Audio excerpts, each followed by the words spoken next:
We all come to a story with hopes and expectations, looking for an answer. Sometimes it would be better to live with that hope, without ever finding the story.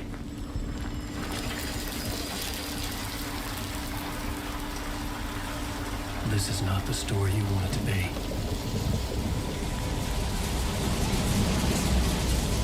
This story will eat you alive. This story is a monster.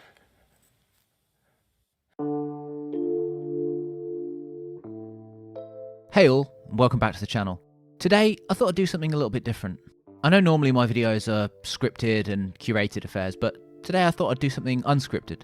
So, if it's a complete car crash, well, you'll know why. So, today I wanted to talk about Alan Wake 2, but this is not a review, it's more of an impressions video. I've put about 10 or 11 hours into the game so far, and I just had to get out there and talk about it, for various reasons that we'll cover. Hopefully I'll do a full review of it at some point, if that's what people want to see, but let me know in the comments below. So, over the last few weeks, I've been trying desperately to catch up and beat every game that might be considered a Game of the Year contender, with the thoughts of maybe doing a Game of the Year video. I haven't really decided yet. And Alan Wake was on my list.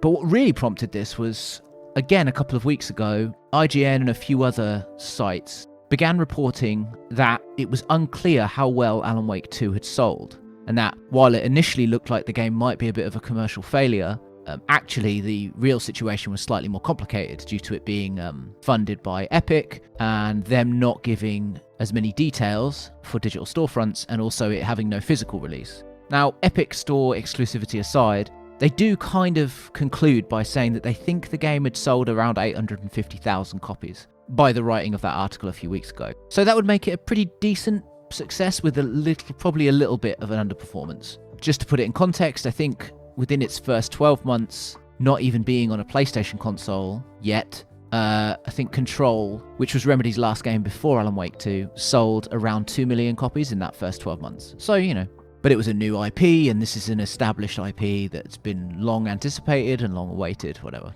Either way, it's an interesting topic that I'm sure we'll learn more about when the game finally launches on Steam, and hopefully maybe gets a boxed copy further down the line. I'm not sure if that'll happen or not. On top of this, the game's been a critical darling and has done really well with reviewers. And it also won a fair few awards at the Game Awards, if you give a shit about such things. But the less said about that, the better. All of this is to say that, having now played around half the game, unless something really bad happens between now and the ending, I'm ready to almost give this a absolute recommendation already. Because while it might not quite hit my Game of the Year top spot, it's still very much a contender. And also, it's one of the most interesting and refreshing survival horror games I've played in quite a while. Now, survival horror has been lucky more recently with the Resident Evil remakes, which have all been great, and various other entries into the genre, which have, you know, revitalized it somewhat. So I'm not saying that it's on life support, but on top of this being a great survival horror game, it's just a really interesting piece of storytelling and art, for want of a better word, and that sounds pretentious. So I'm going to try and keep this spoiler free, and the footage I'll be using is all from the first area of the game. But if you don't even want to see that, then feel free to just listen to my lilting voice. So first things first, this game looks incredible. I have no idea how it runs on PC, as I'm playing the PlayStation 5 version, but whether you're playing in performance or quality mode, the game just looks incredible. Honestly, it's one of the most impressive looking games I've seen on the PlayStation 5, especially when it comes to its use of lighting and textures and facial capture. But on top of that as well, the audio is absolutely incredible. From spatial audio to the noises the enemy makes, to walking around environments and hearing terrifying sound effects that could be absolutely nothing, the building settling or a creak here and there, a branch tapping on the window, to some unspeakable horror. Not since the first Dead Space do I remember being so immersed and impressed with ambient sound. I think it's often undervalued, especially in horror games and movies. You know, sound is so important. And while there are the odd jump scares, you know, here and there, they're all earned. And a lot of the horror is based on sort of slow, incremental atmosphere. So yeah, the presentation, off the scale, right? But on top of all of that, like, the story and the mechanics are where Alan Wake 2 really shines.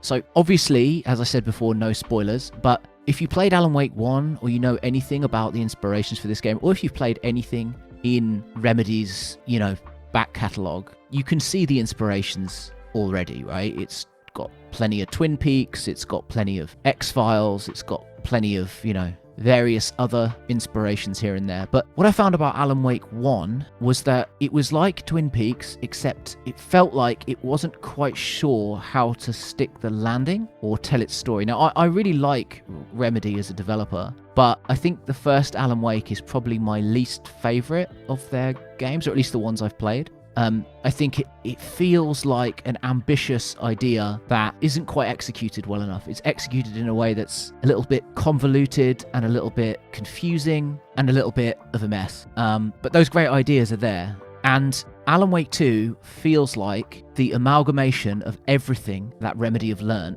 both before Alan Wake 1 and after. And now, in Alan Wake 2, yes, the story is still batshit crazy. Yes, there's still convoluted stuff going on. And yes, there's still some surreal obfuscation, some unexplained stuff, some stuff that probably is never going to be explained. But you feel in so much better hands. You feel that there are answers, or perhaps that you have the answers that matter, and that everything else is kind of an abstraction.